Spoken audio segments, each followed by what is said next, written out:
তো ব্যাপার যেটা হইছে, আমি আর দুলাভাই গেছিলাম বাগেরহাট জেলার শরণখোলা উপজেলা।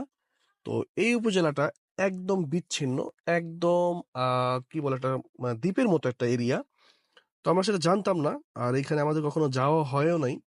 তো বিশেষ একটা কাজে আমরা এখানে গেছিলাম। তো যাওয়ার পর এখান থেকে কাজটা শেষ করার পর আমরা যখন ঢাকার উদ্দেশ্যে আবার ব্যাক করতেছি, তো যাওয়ার সময় আমরা এই নদীটা পার হইছি, আবার আসার সময় এই নদীটা পার হইতে হবে।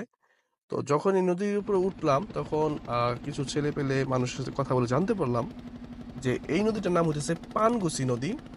আর এই নদীটা নাকি সরাসরি বঙ্গোপসাগরে যায় যুক্ত হয়েছে। তো আমরা এই নদীটা দিয়ে পার হইতেছি। তো আমরা আসার সময় আসছিলাম ফেরি দিয়া। তো ফেরিটা 20 মিনিট 25 মিনিট দেরি করে, যে কারণেই একটু শর্টকাট, আমাদের হাতে সময় ছিল কম।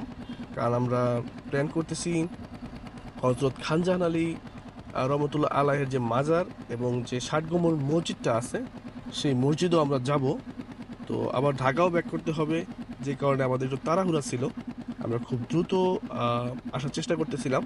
তো যখন দেখলাম যে ফেরিটা দেরি করতেছে, তো তখন দুলাভাই বলতেছে যে চলো আমরা এই যে ছোট ছোট নৌকা বোটগুলো আছে, এই নৌকা বোটগুলো দিয়ে পার হয়ে যাই। তো আমি প্রথমে একটু ভয় পাইছিলাম যে বোটের মধ্যে করে নদী পার হব, একদম বেশ গভীর আছে নদীটা।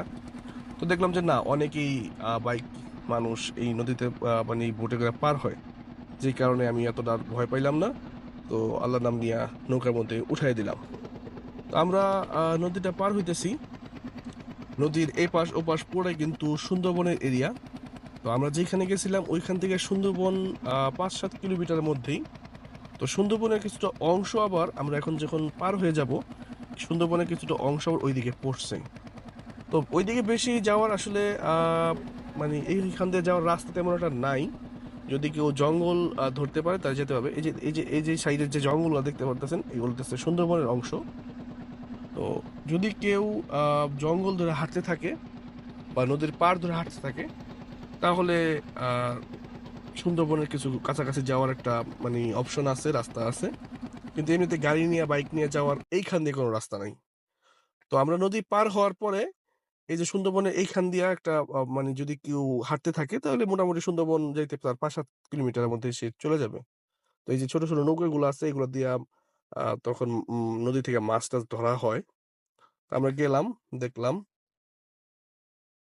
এটা হইতেছে আহ, মানে সুন্দরবনের যে ইয়াগুলো আছে, ম্যানগ্রোভ বন গুলো আছে, এই বনেরই একটা অংশ। তো এটা এটা মূল সুন্দরবনের ওই ইয়াটা না, আহ কি বলে, মূল সুন্দরবন না।